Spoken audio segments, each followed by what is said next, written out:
Hello friends, welcome back to my channel Munmun Paldi blog চ্যানেলে তোমাদের সবাইকে স্বাগত। তোমরা সবাই কেমন আছো? আশা করি খুব ভালো আছো, আর আমিও ভালো আছি। তো চলো, আজ আমাদের এখানে শীতলা পুজো, তো তার জন্যই আমি সমস্ত কিছু এখানে রেডি করে নিয়েছি। তো শীতলা পুজোতে যেটা মেন লাগে, ঠান্ডা উপোসের ডাক। তাও দেখো, আমি সব কিছু রেডি করে নিয়ে বেরিয়ে পড়েছিলাম। মিষ্টির দোকান থেকে মিষ্টি নিয়ে নিলাম, ফুল মালা আলতা সিঁদুর সমস্ত কিছু নিয়ে নিলাম। তো চলো দেখো, এই যে এখানে শীতলা পুজো, আমি পুজো দিতে চলে এসেছি, লাইনে দাঁড়িয়ে আছি। তো সেই দিন আমার ছেলে বাড়িতে ছিল না, আমি একাই ভিডিওটা করছিলাম। তো কেমন হয়েছে জানি না।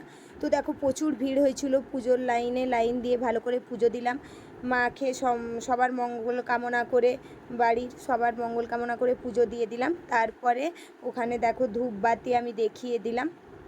তো যাই হোক, আমার চ্যানেলে ভিডিওটা আনতে একটু দেরি হয়ে গেল, তো তোমরা কেউ কিছু মনে করো না। তো চলো, তোমাদের সাথে আবার দেখা হচ্ছে আমার পরের ভিডিওতে।